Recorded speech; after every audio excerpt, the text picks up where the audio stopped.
Good morning, everyone.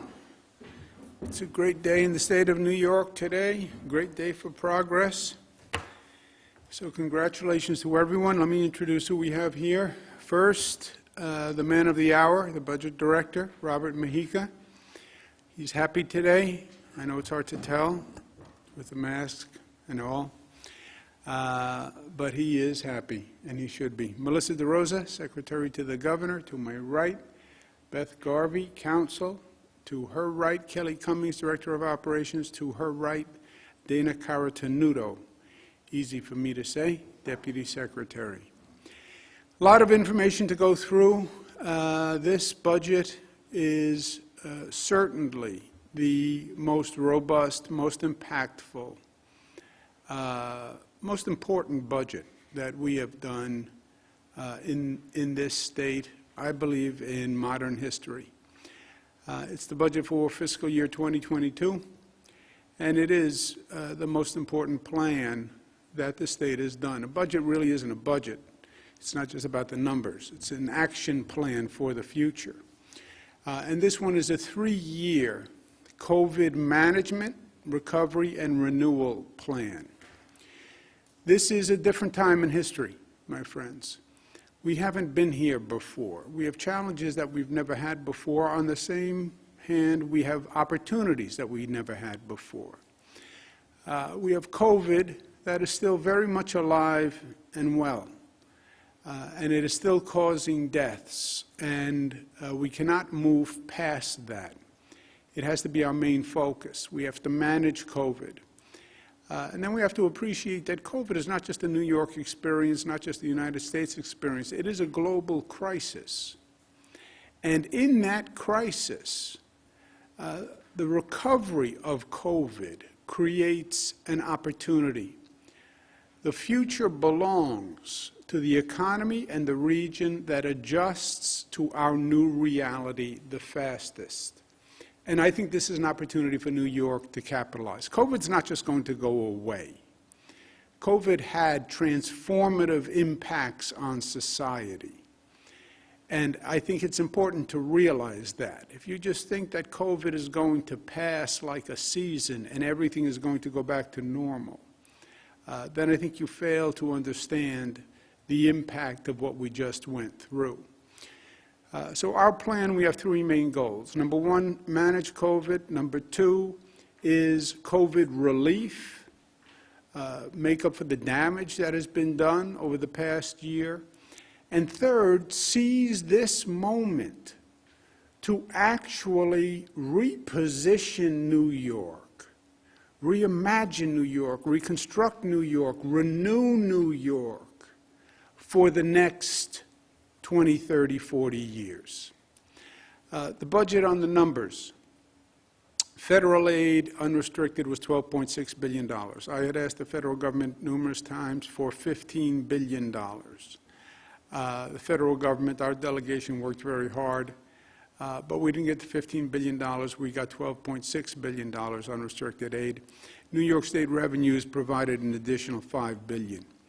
What this budget does is it has a PIT surcharge and a corporate franchise tax. There are no other taxes, just those 2 taxes.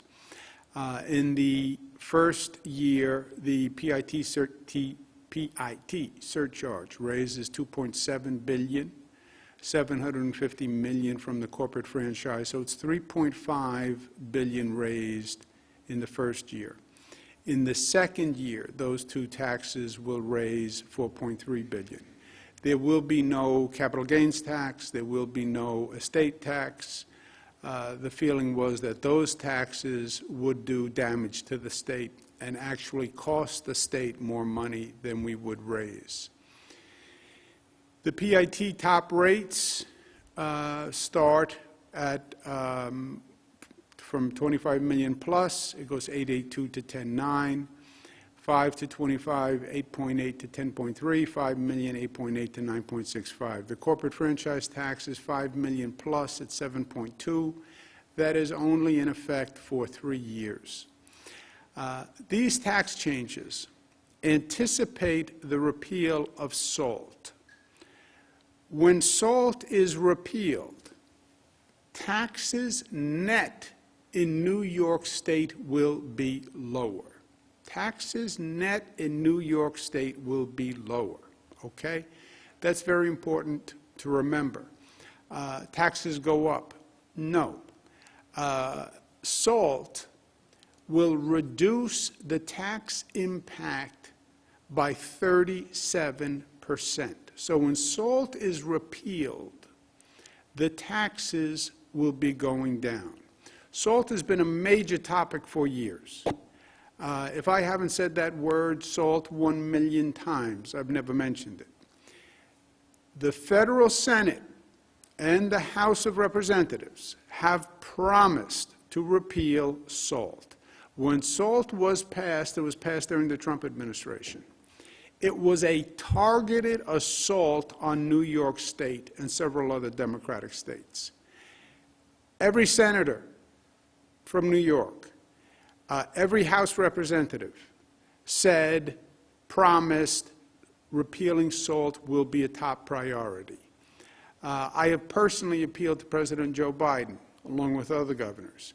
SALT must be repealed. We fully expect it to be repealed. I do not believe the federal government can pass another tax plan without repealing SALT and believe that they can come home to New York. When that happens, there will be a net reduction in taxes. So when you talk about this tax package, you cannot talk about it without anticipating a SALT repeal. And SALT is essential to give our taxpayers fairness and relief. SALT cost us $13 billion more per year since it was instituted by the Trump administration. And it was a political assault on this state. So it must be repealed. When it is repealed, you'll see actually a net tax reduction in New York. The three main goals: COVID management. COVID is still a threat. I was on the telephone with the White House yesterday, Dr. Fauci, Vice President Harris, the White House COVID task force. And again, they all say basically the same thing, that we know this is a race between the increase in COVID infection and how quickly we increase vaccinations. That's what this is about. There is a threat of COVID variants. There is a threat that a variant could develop that could be vaccine resistant.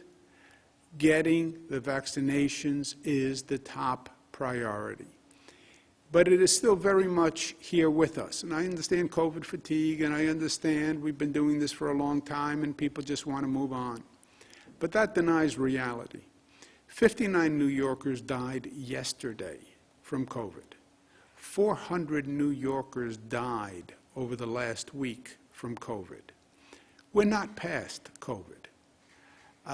And a denial of a problem is a sure way to be overcome by the problem.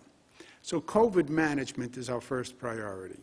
Vaccinating New Yorkers is my first priority. And we've done it many different ways with many different campaigns, but we have to get it done. Increasing our testing, increasing our vaccination efforts, making sure vaccines are available, free, equitably. Today, every New Yorker is eligible for a vaccine.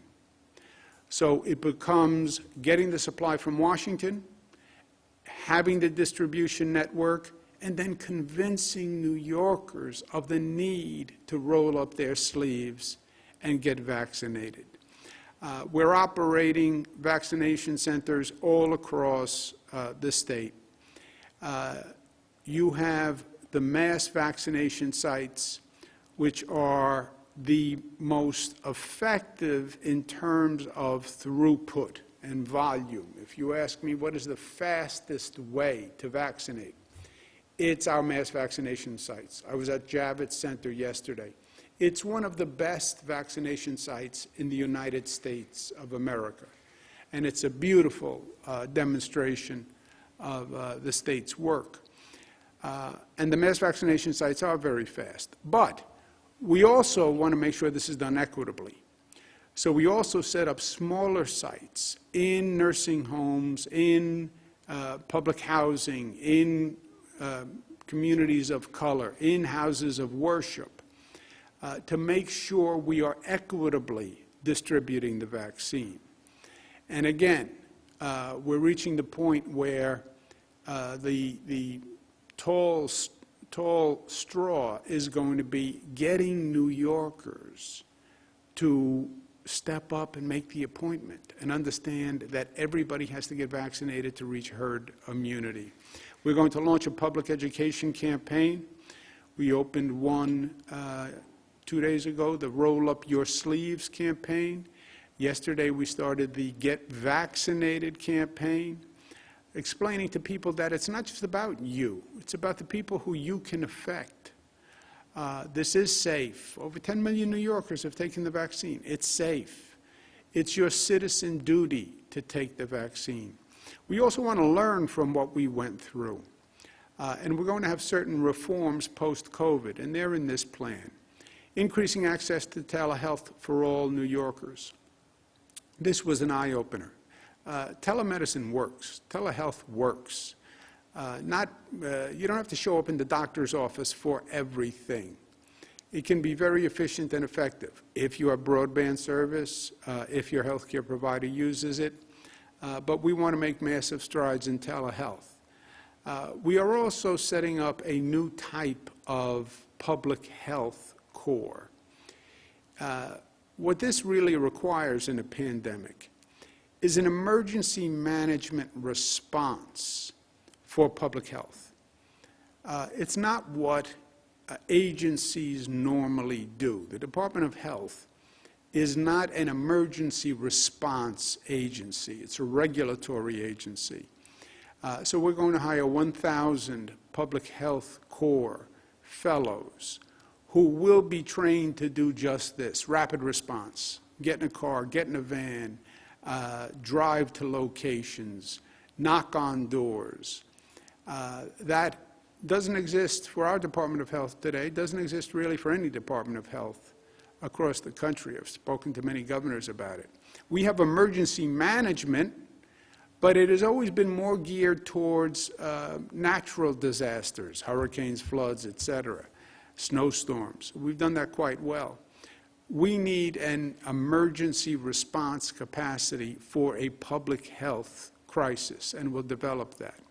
We also have to educate our citizens. We had a big problem here with the anxiety, the unknown. What is COVID? I can't see it. I can't feel it. What are the real facts? And that anxiety creates a problem in and of itself. We've developed a course with Cornell University. Thank you very much, Cornell. It's free. It's online. It's an 16-hour course. People can take it. It's informative. It's smart. It's Cornell professors. And educate yourself so you know not just what COVID is about, but what the next one will be about. And when the next one happens, be in a position to protect yourself, protect your family, protect your children, protect your community, and be in a position where if you want to be a volunteer for the community response, you can be. So that is also funded in this plan.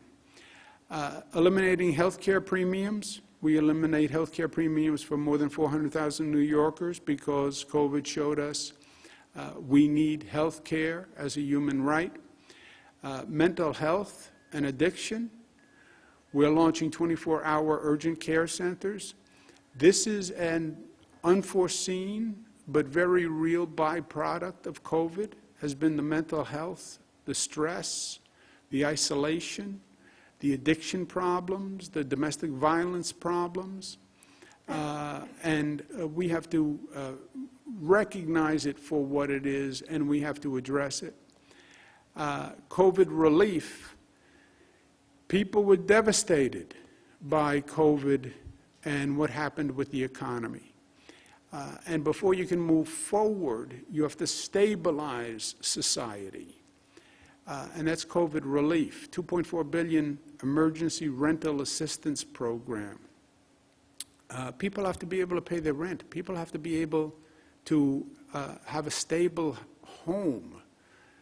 I was at one time the housing secretary for this nation. It starts with a home. It starts with that stability where you are comfortable, your base, your family's base. We've had eviction moratoriums, but now we want to repair the economics. Rent has to be paid, but tenants need the assistance to pay their rent. Landlords have to pay their taxes and their heat bill, et cetera.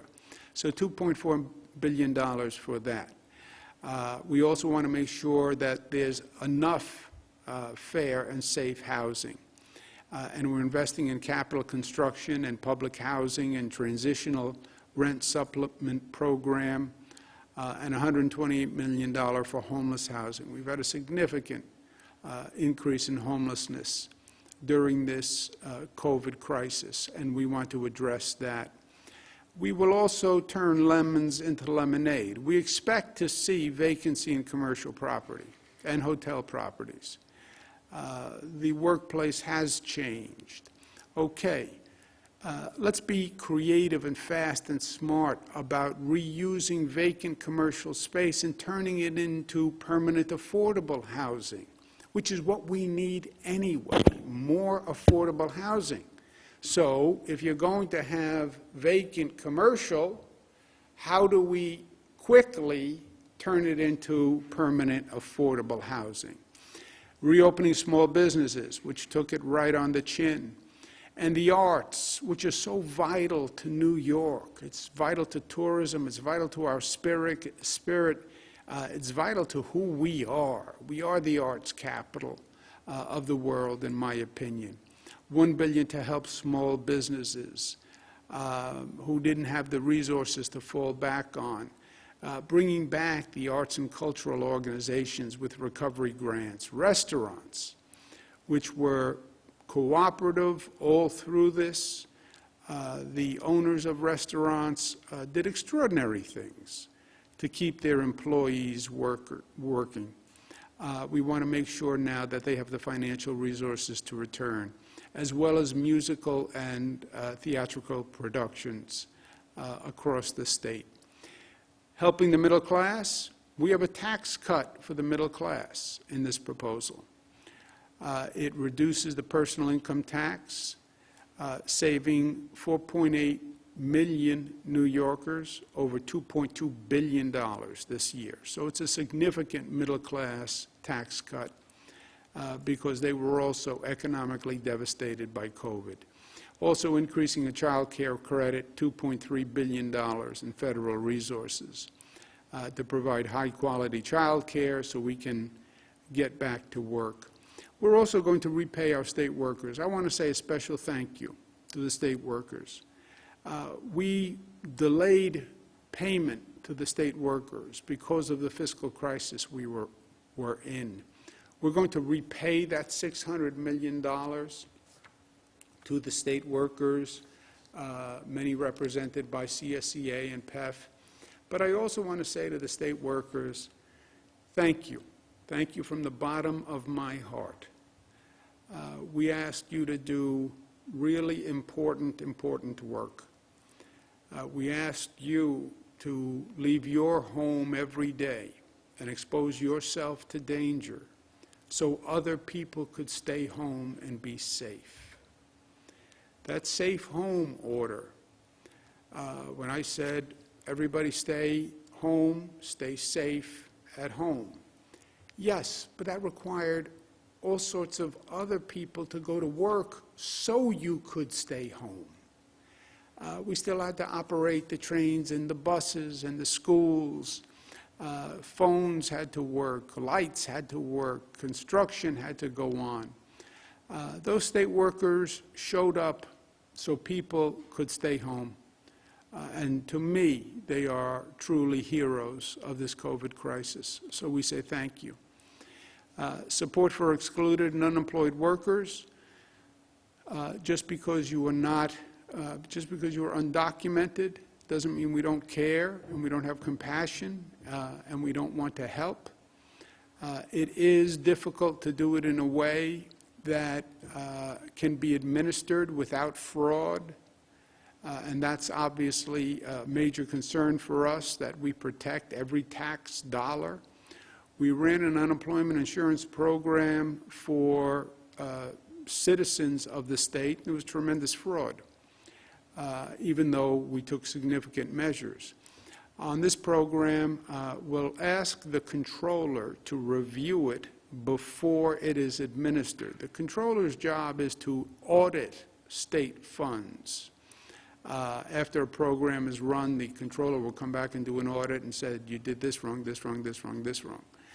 In this case, we're asking the controller to look at the program first to make sure the way it is designed, there are fraud protections.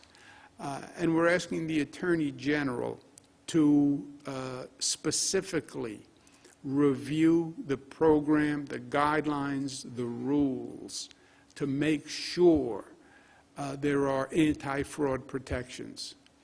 And if there is any fraud or anyone intends to commit a fraud, that the program is designed in a way that will prevent that. We want 100% integrity for tax dollars.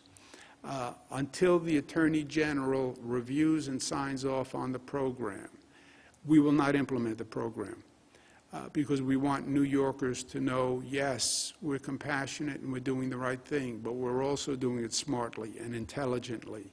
And the Attorney General's approval of the program will do just that. Many people went hungry. $50 million for the Nourish New York, helping hungry New Yorkers and local farmers. It's common sense.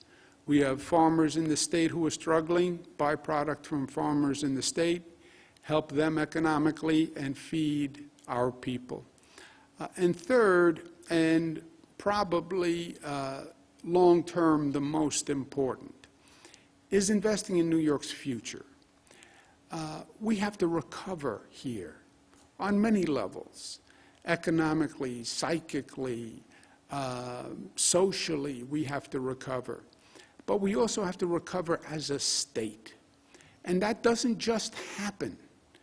We are going to have to make it happen.